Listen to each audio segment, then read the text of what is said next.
All right. So uh, I'm Timothy Homan. I have a new name. My name is YamaHoman. And uh, what we wanted to do today, this is my friend Jake here. And Jake is joining us from Germany. He lives there with his beautiful wife right now.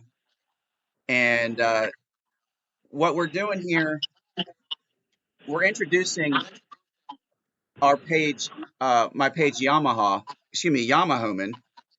And we're going to talk here and introduce everybody to the project we're doing and why we're doing it and what we're doing and how this story came about. And so basically, I'm going to give a quick overview of what we're going to talk about. These two jet skis in the background are the reason why we're here. And we're going to talk about our Jake and I's childhood friendship. I'm gonna share a picture real quick here. I, you you had shared it with me recently, Jake, and I'm gonna see if I can do the share function on the screen.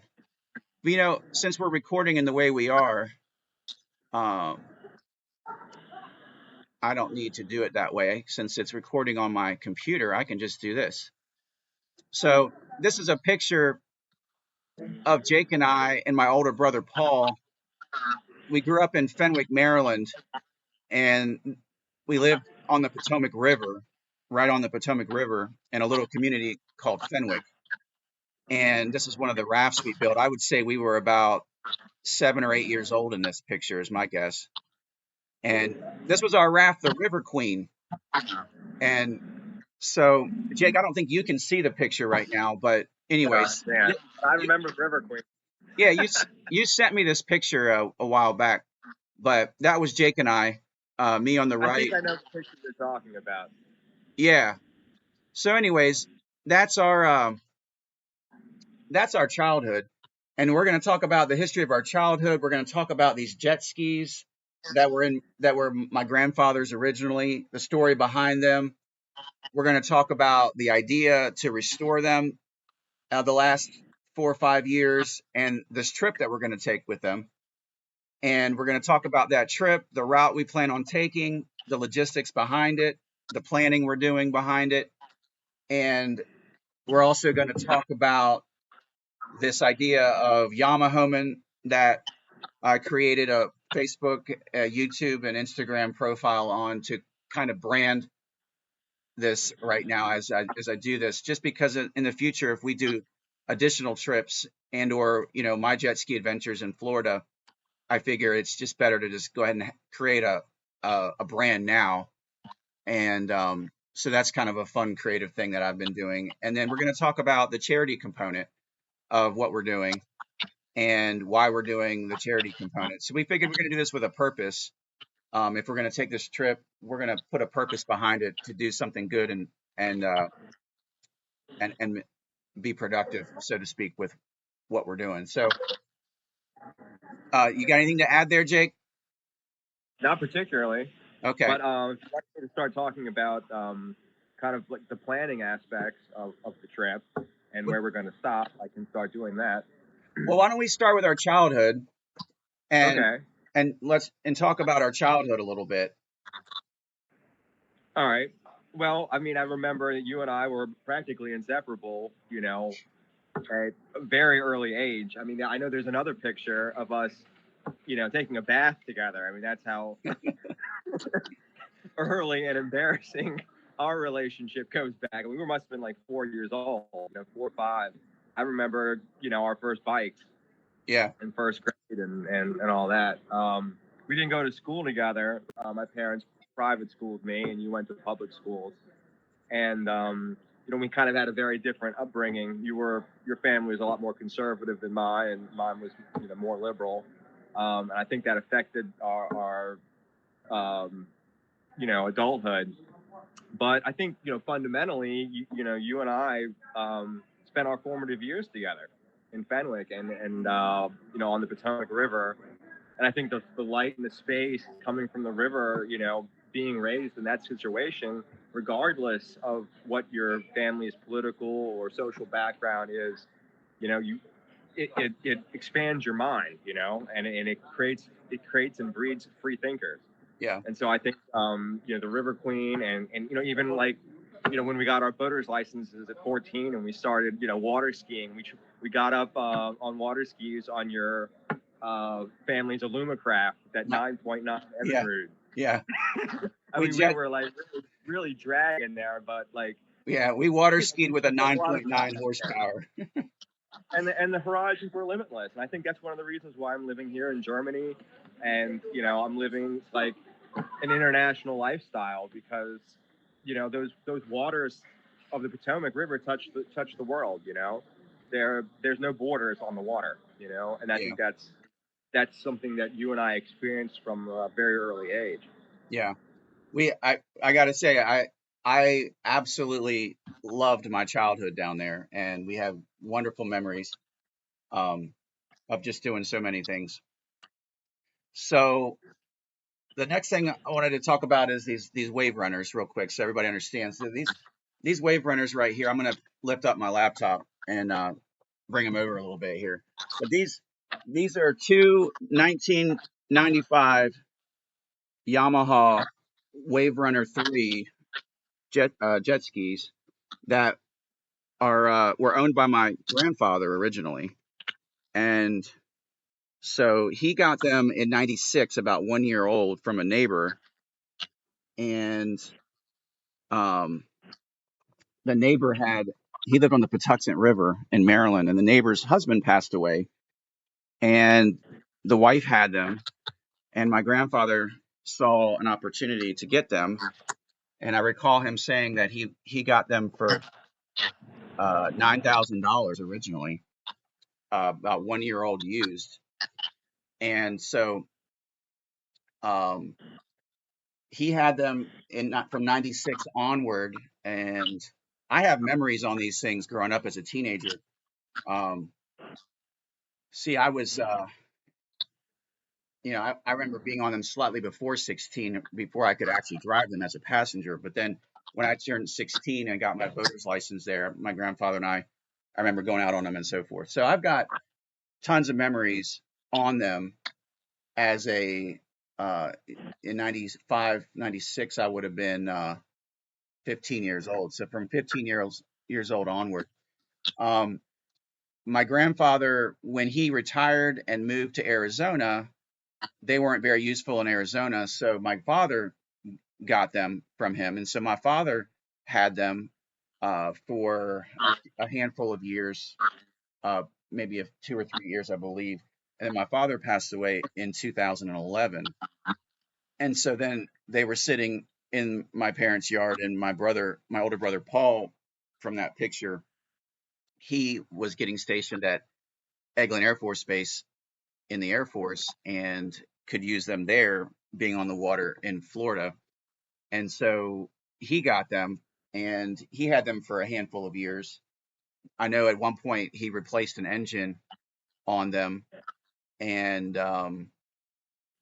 and so I have some memories over there visiting him on these. And then when he left Eglin, he went to um, Colorado. I was able to get them from my brother. So they've been passed down in the family, four different owners now in the family, uh, fifth owner total if you count the original purchaser. So that's the history on the Wave Runners. I remember my grandfather coming down to Daytona Beach when I was in college. He trailered those Wave Runners from Maryland down to Daytona Beach. And I have a picture of that, of them sitting in the hotel parking lot. And I don't know where it is. I'm going to find it and I'll post it when I can. But he came down in around 2000 to 2001 range, and maybe 2002. I'd have to go back. It's somewhere in that range. And we went out on them in Daytona Beach with some of my roommates and so forth. So I got some great memories there. So um, I got them about 7 years ago, roughly, is my recollection. And so I used them initially. I had to get some work done on them.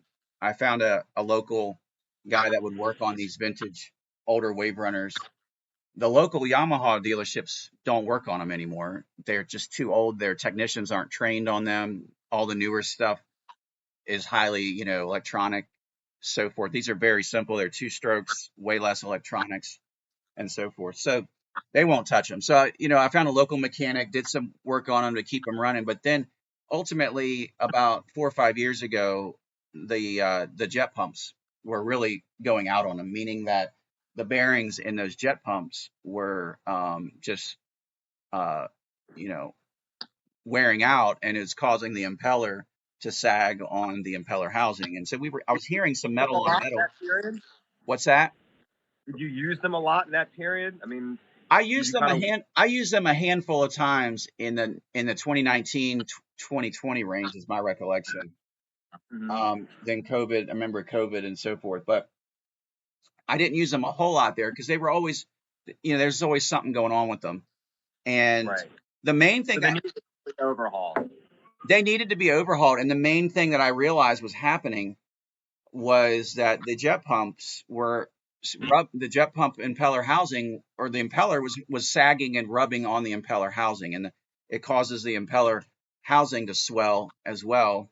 And so it was just locking up, and I was thinking it was like a starter issue and that the starter wasn't working, but then I realized eventually through some investigation that it was the jet pump. So it was like, okay, these things got to come out. So I got a maintenance manual on them, and around 2001-ish range, 2002, somewhere in there. No, excuse me, 2021 or 2022 range. I remember I started to mentally commit to I got to take these things apart. And so I got distracted with a divorce, and that took a lot of energy, financially, mentally, and so forth. And so I kind of had to set the project aside, and it was one of them. The first one I worked on was kind of sitting in parts, and when I moved here to this house, I I didn't have the carport overhang for shade and everything to keep them out of the weather, so I keep them underneath this porch right now. So the last 3 years I've been slowly working on them, but then the last 6 months to 8 months I've really started to work on them, and so I successfully uh, rebuilt the jet pumps on both of them. And then I worked on the cosmetics too, because the cosmetics were needing some work. So we put new traction mats on the jet skis, and new traction mats, new seat covers, and I painted the handlebar purple areas as well, that are the plastic parts. And so it looks really nice. I mean, I don't think, I remember when they, just a couple of years ago when they were completely sun bleached and I mean in pieces. I remember you taking them apart and doing everything yeah. over scratch. Yeah, and they're not perfect. I mean, the original gel coat on the aqua blue, it's all original still. It's not, when you get up close to them, they're not perfect. Or It's nothing you would see at the Meekum Auto Show or anything, but um, you read the covers, the traction pads. yeah. I mean, it all you know pretty amazing for as old as they are. Oh yeah. I don't think you'll find a pair of two Yamaha WaveRunners from '95 that are in better shape. I'd love to see one if somebody could show them to me, but these are definitely impressive. So that's the history on them. That's the idea to restore them. That gets us up to now. And so about 3 or 4 years ago, Jake and I started talking about taking a trip with these. And so we had the idea of doing the Intracoastal Waterway from, say, Florida to Maryland, and to go up the Potomac River ultimately to where we grew up, where his father still lives, and where Jake visits often. And so it's got a sentimental journey in our minds. And if you need to interrupt me, Jake, share whatever you need to share. I've kind of got the agenda I wrote up here, but uh, I think this is our odyssey. We're going back. We're y- finding our way back home in yeah, a way. yeah. So then we came up with this idea of the trip, and this is where I kind of want you to take over a little bit, because Jake's done a lot of the planning for the trip, and he's kind of, I'm a professional architect, so I plan for a living. yes, Jake's an architect. I'm an air traffic controller. So Jake's been in charge of kind of the planning for the trip, and he's done a lot of work on ChatGPT and so forth to plan out where we're going to stop and so forth. So I'll start out by just saying that we're planning on leaving on August August 22nd, and I'm looking at the calendar right now. August 22nd, it's a Saturday. We plan on leaving, and we plan on getting there August 28th. So about 8 total days. We're leaving from Fernandina Beach, Florida, here where I live, and Jake's going to fly in from Germany a few days prior, and then we're going to hit the water hopefully Saturday morning and take it away. And Jake can talk about the planning that you've done. Yeah, so I made a whole huge map here. I kind of went a little crazy since, like, I have my own business. I laid it all out like a professional architect. Wow. I haven't seen that yet.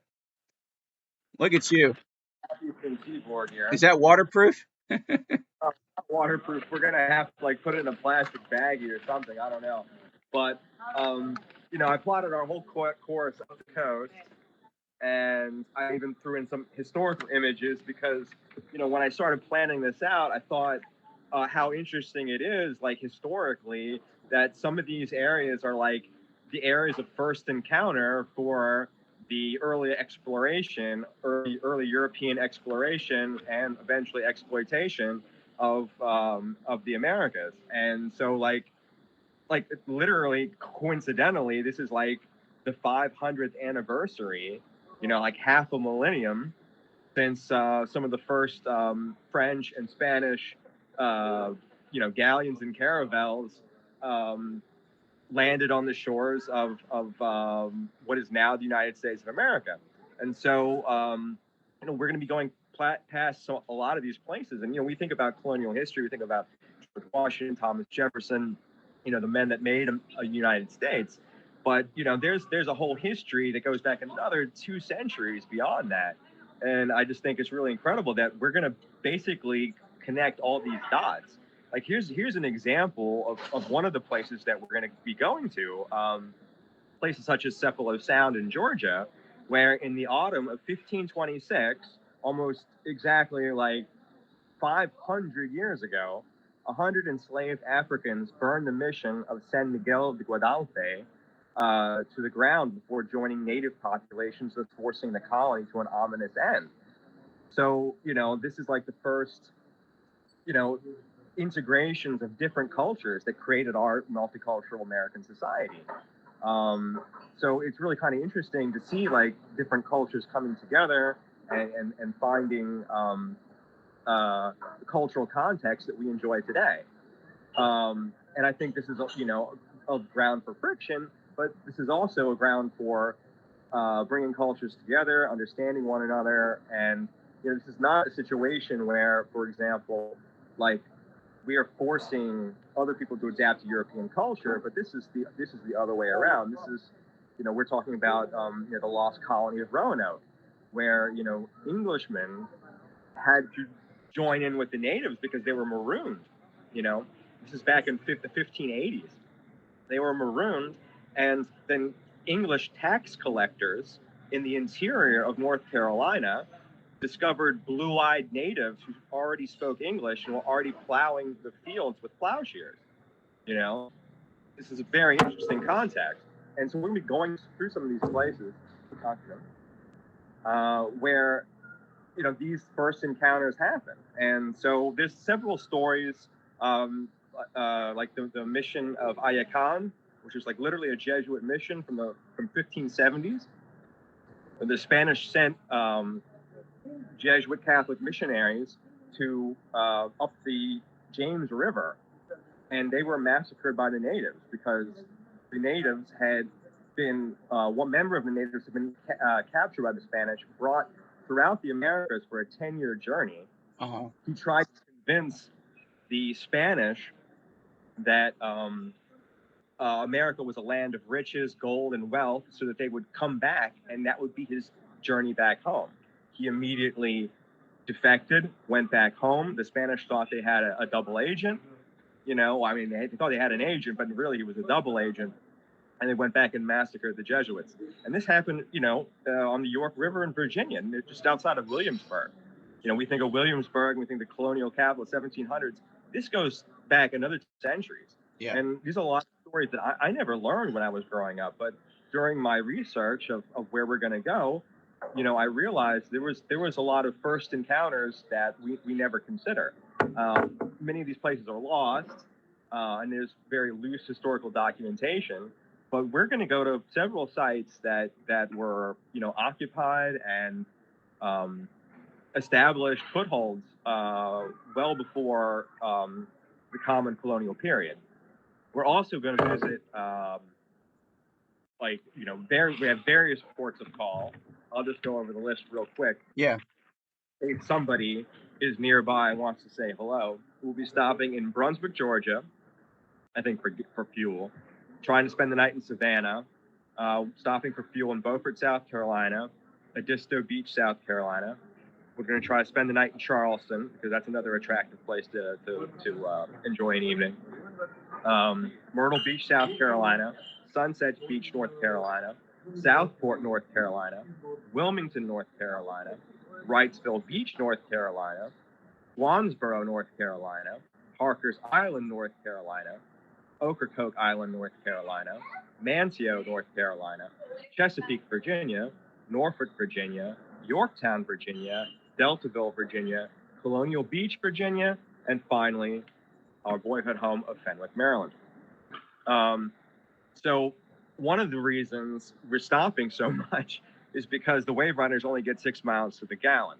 And so I've planned this out really closely, called ahead, found marinas that will have fuel available, and we'll be basically splitting the day in shifts. We'll be doing a 3-hour ride in the morning, stopping for fuel and lunch, and then moving on for another 3-hour tour to the next location. Well,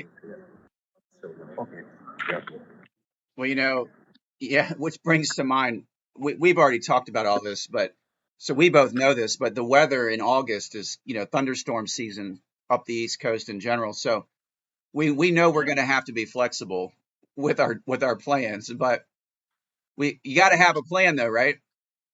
Right. That's absolutely. So I actually found a guy on Facebook on a jet ski group or something that took a Sea-Doo recently from that Maryland area down the East Coast to Daytona Beach, and I got his phone number.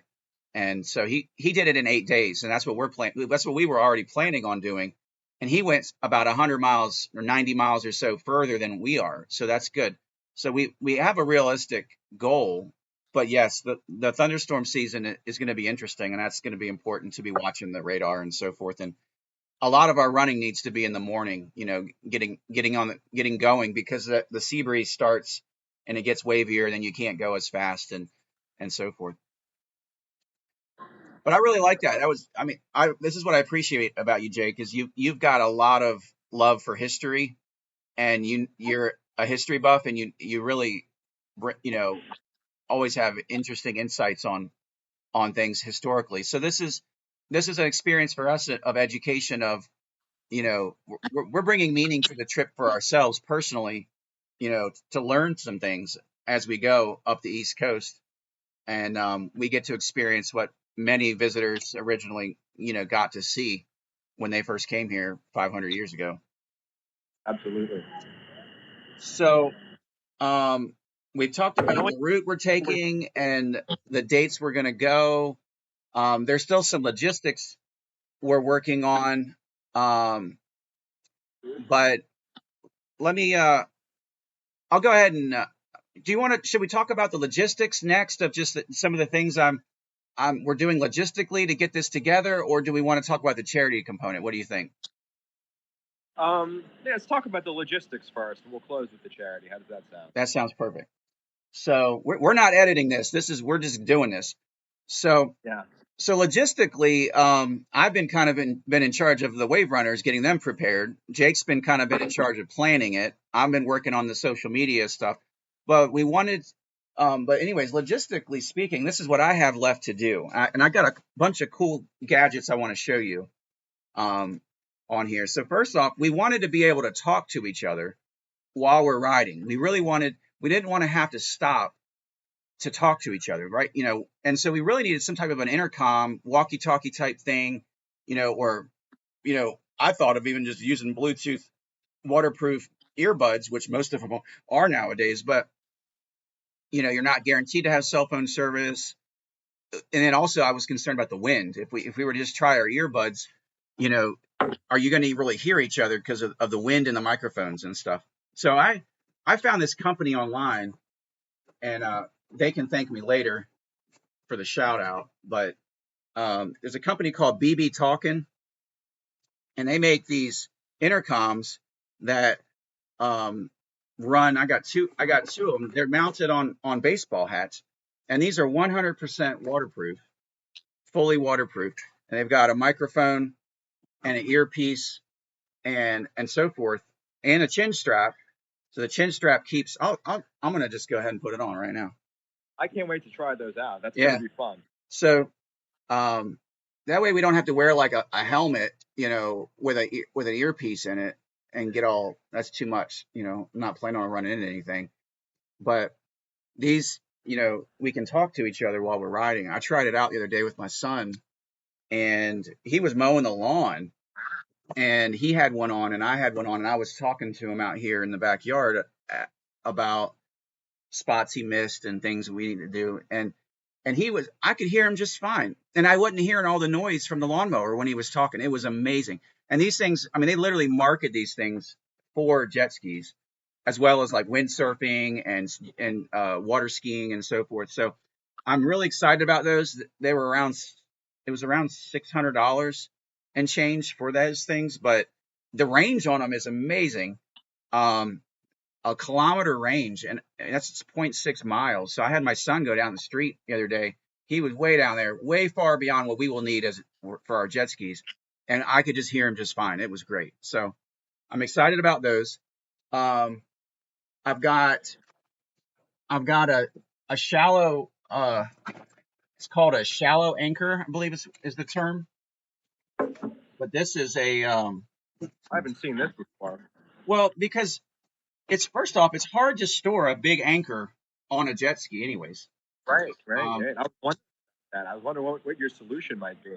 Yeah, I don't know, but to store a big anchor is difficult, and a small anchor with strong currents isn't going to really work a whole lot of times. So this is something called a shallow anchor, and it's got some extension pieces for deeper waters or shallower waters, but I'll put all of them on right now. But basically, this is it's called a shallow anchor, and it's got a corkscrew thing. So basically, you stop somewhere on a beach or whatever, and you can just screw into the ground, and then you just tie the jet skis to that. And so that way you don't have to pull them up on shore, because a lot of places, the tide's moving. And so if you pull your skis up, this is true with boats as well.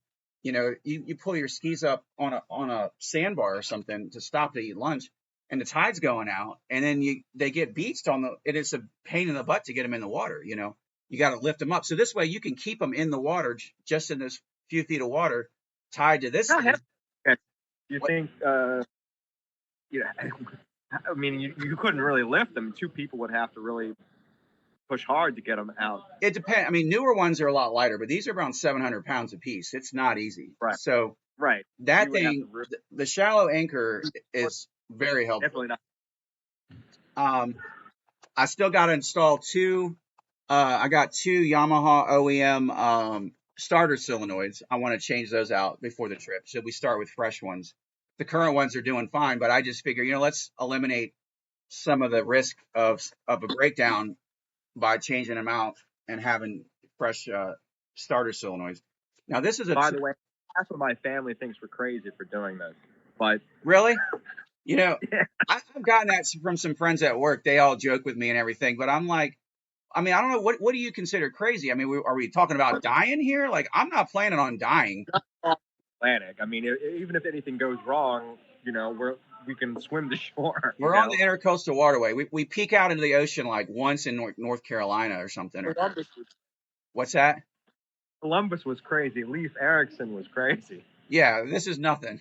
We got, they didn't even have life jackets, you know. Now, now this is a tool just came in the mail the other day. I was wondering if it wasn't a scam or something because I ordered this like 2 months ago.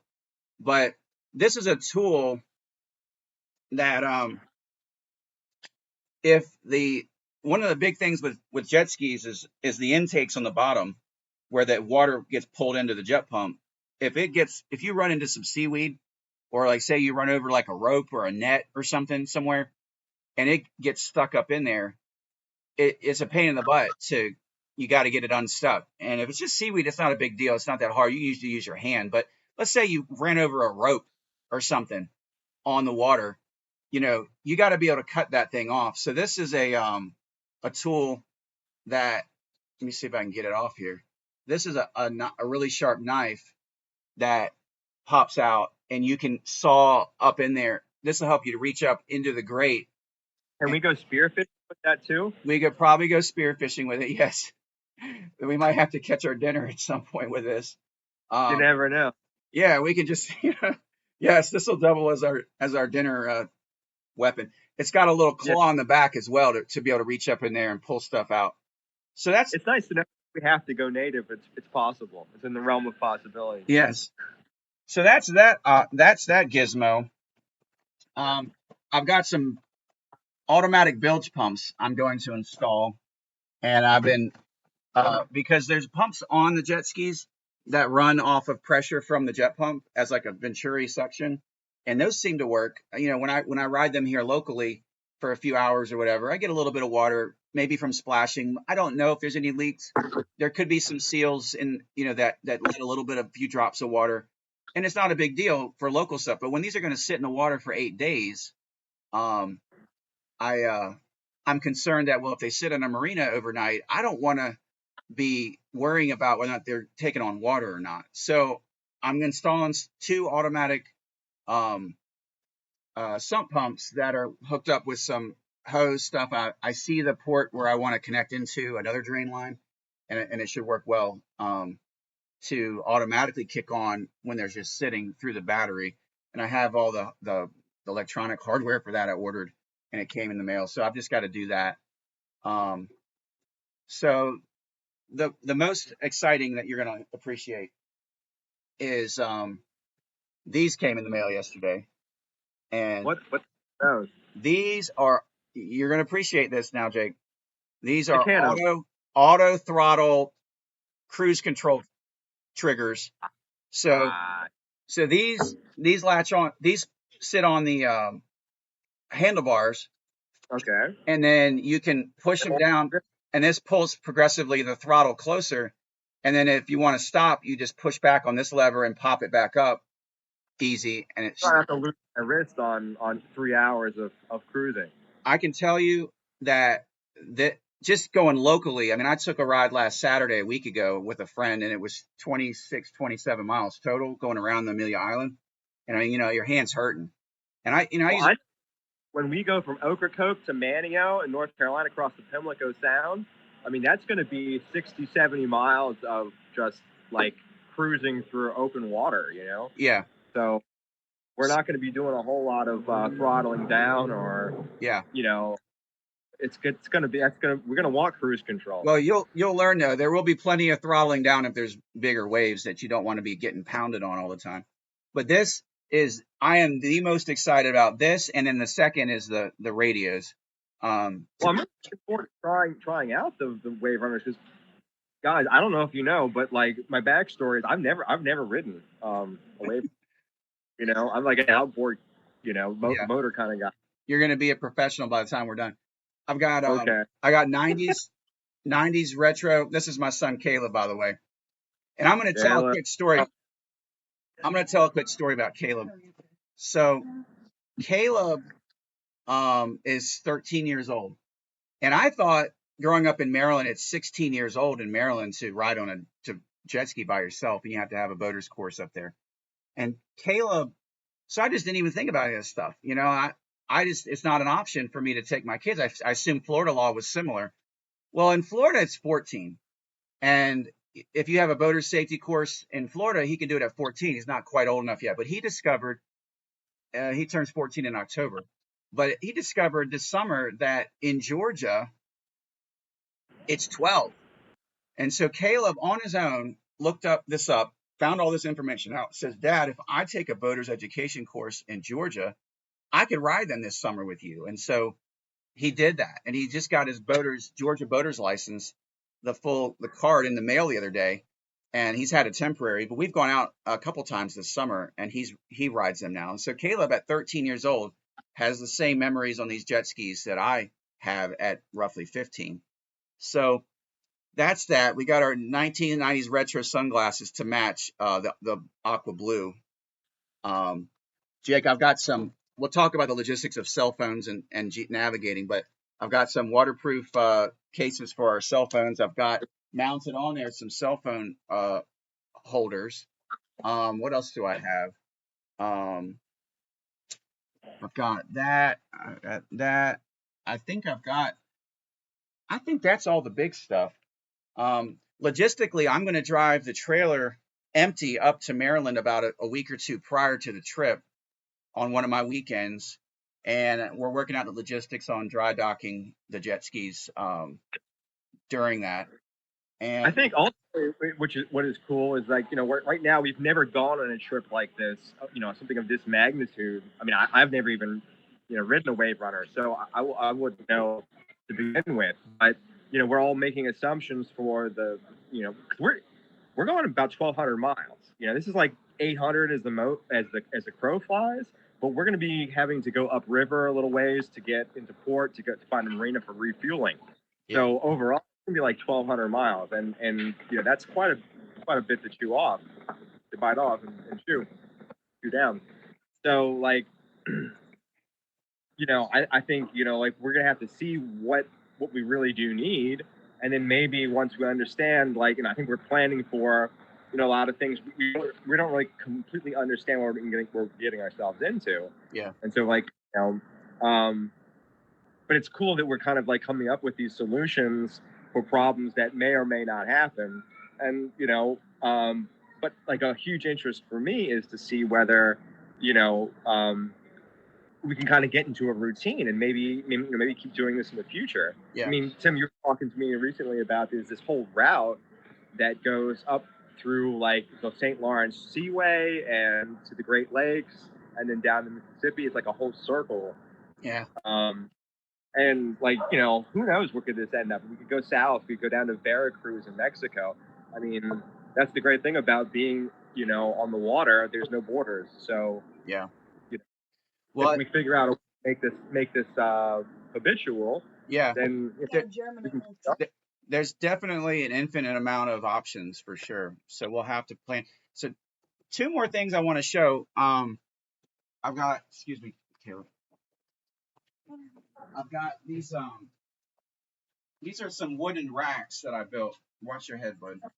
So these are wooden racks that I built that I built them a few years ago when I first got them so that I could have extra storage while I'm on them, and they just mount on the back. I've got a cable here that reaches their help for support, and it clicks onto the main toe, the main toe point.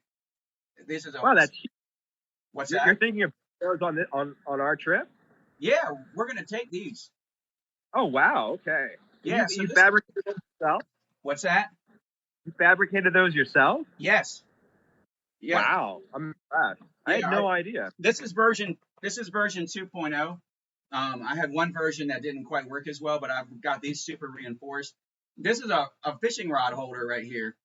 And so I've got 2 of these. There's one sitting right over here too. So each WaveRunner is going to have a rack on it for storage, and I'm going to put some kind of, logistically, I forgot that this goes through the center, which is kind of in the way of storage, this cable. So we're going to have to put I'm going to put like some rubber or, plastic tubs screwed in here, and it will have some bungee straps to keep the lid on, and we'll put like a waterproof bag on the inside to keep things dry.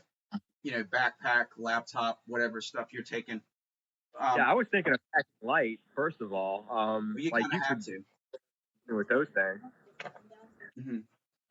But anyways, this is going to give us some options on storage, and then we got to put like an extra gas can on one side of this. So maybe I'm thinking a plastic tube, like a plastic tub, from like Home Depot. I got to get the right size that fits in here, and then we'll have like some extra gas tanks and so forth. So that's one. Yeah, extra would be, I think, critical, Yeah, because some of these roads you're going on are like 60 miles, right? So, and your tanks hold 10 gallons, 6 miles to the gallon. It's getting pretty close sometimes. I definitely want to bring, 2 or 3 extra gallons yeah, per vehicle, just in case. If we yeah. get blown off course, not that we're sailing, but I also found the other day at Home Depot they sell 50-to-1 pre-mixed gasoline for like lawnmower engine type weed whackers and stuff. And right. it's 50-to-1 two-stroke is what I use now. I actually go 32-to-1. I put more oil in than was originally recommended. That was a maintenance. Oil, or we're anticipating that marinas will supply us the oil? Good question. If we may have to call ahead and get a sample of how many of them carry two-stroke oil, like whether it's, I doubt they carry it pre-mixed. Back in the day, they would sell often pre-mixed oil and gas, at a pump, but I don't think they do that much anymore. There's not many two-strokes anymore. So we'll have to we can carry some for sure initially, and then, we'll have to, if we stop at a place for gas and we use up all of our extra two-stroke, we're going to have to go in to take an Uber to town and get, if they don't have it at the marina, we'll take an Uber to go to somewhere to get some two-stroke oil and stock up. Well, when I called all these marinas, I didn't ask about oil, but that probably would have been better to do. But I was surprised just how many marinas carried, non-ethanol gasoline, and more than likely they have some, oil as well for some of the, older vehicles. I mean, a lot of outboards are, you need to mix oil in with. Yeah. And honestly, the ethanol gas is not a problem if we're using it right away. So for this trip, honestly, I wouldn't stress about, don't avoid a place because they don't have non-ethanol. We can even put, a fuel stabilizer that treats the ethanol. But the ethanol is more problematic for when it sits for a long period of time, and it has to do with like it's sucking in water. Ethanol takes in water. Really, 90% of the marinas that I called had non-ethanol gasoline. Yeah. And I only charted the ones that had non-ethanol gasoline. Yeah, and So Maryland, unless they've changed, Maryland no longer sells non-ethanol. They only, it's like an EPA. Well, Maryland, like literally is our last stop. Like we're stopping in Colonial Beach, Virginia. Yeah. We cross the go back home. Yeah. So, you may not. I was thinking about Cobb Island, but Cobb Island's marinas are kind of spotty. There's like, if you Google them, there's no like number to call. There's no, like, I know there's marinas on Cobb Island. Yeah. But I'm pretty sure there's fuel. I know there's a crab house that we go to, Captain John, and I'm pretty sure they have fuel out there. But there's nothing obviously listed as a marina. There's a couple marinas in Colonial Beach, and I was actually in Colonial Beach a couple weeks ago before I returned to Germany, just on a day trip with my dad. And it's a nice place. They got several restaurants. They got a couple of marinas. So I think we'll have a lot better success there. That was kind of like my last edit to the schedule, to the itinerary. Yeah. But it's it's very common to have non-ethanol gas, and so I'm assuming that these marinas will have some oil too. But unfortunately, I didn't bother to ask them. Well, I'll start out with plenty, and worst case, we got to take an Uber into town and find any auto parts store is going to carry two-stroke oil. Walmart, those types of places. One more thing I'll share with you. So I was thinking about how when we dock at a marina overnight, I don't want to scrape up the sides of these things. Obviously, we need to have some type of rubber bumpers, and that's a thing that I was concerned about. But I don't really have room necessarily to carry like these big white bumper things. They sell some WaveRunner products out there I've seen, but they're expensive. You don't have to look at those luggage racks you made. Are you serious? Yeah. Like, I'm curious to see what you're gonna pack. We could put, yeah, you're right. We got some room, but I thought about this. This kind of fixes two problems in one. So I had one of these, and it's just a rubber mat for working to save your knees if you're like changing a tire or something. And I thought to myself, well, you know what? These are plenty thick. These would work well. And if we just, if I drilled a hole in them to attach a rope or a bungee strap, these would fit perfectly just hanging off the side of the jet ski. How many of those do you have? I got 4 now. So, Four. Okay. Well, also, considering we're going to be camping, I think there's 3 or 4 locations we'll actually be camping. We can sleep on them too. or at least use it as a pillow or something. Yeah. Yeah. You're right. I'm thinking, if you jig them up lengthwise, it's probably body length, or close to it. Yeah, you know what? That's not a bad idea. Yep. That's 3 that, problems in one. We're fixing. So secondarily, I thought about this and I thought, like I rode these things for a few hours last weekend, and it's like, yeah, it's going to be physically demanding. You're sitting there squatting like a motorcycle for 3 or 4, plus hours, twice a day or whatever. It's going to be tough. And so these are some extra padding to sit on their seats. And and it gets you up a little higher too, sitting on these. They're kind of like a booster chair on the seats. They fit just perfectly up there. They don't get in the way of your legs.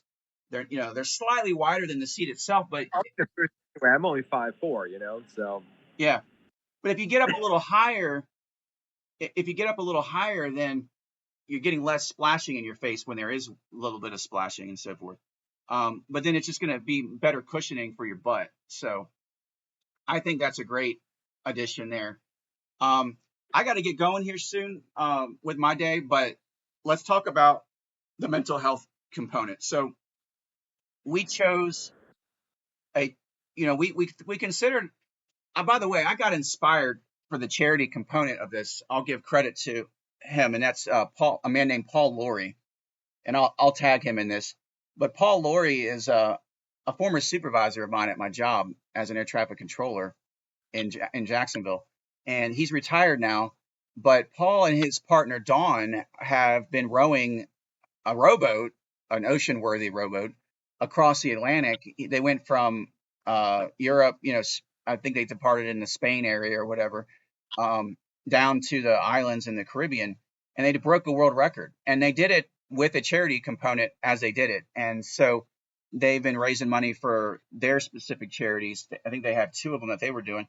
And now they're currently rowing from the Netherlands across the northern Atlantic back to England, where she's from, where Dawn is from. So I saw them doing that, and I thought, you know what? If I do this trip, that makes sense. Let's make it purposeful. So that's where the credit is due. But Jake and I decided to just stick with one charity, and the one charity we chose, I'm putting it on the screen right now, Jake, is from an organization called Active Minds. And we just set up our platform with them to raise money. We have a $2,500 goal, but let's talk about real quick the why we chose this charity. Yeah, so from my perspective, I think this is an area that we could actually find common ground. I know, Tim, you have your own experiences, but I went through a really hard time. I don't know, I guess between 2014 and 2024 was probably one of the darkest periods of my life. I lost a mother, I lost a grandmother, I was abducted by the police, and am a survivor of police brutality, for which I sought psychological help because I didn't really know where to pick up the pieces after my whole world was shaken. So I learned a lot about mental health, and I realized that everybody suffers from it. Everybody has anxiety. Everybody has, nerves. People don't know how to settle their manage their anger or settle basic discussions and arguments. We're not given the tools we need to define mental health solutions.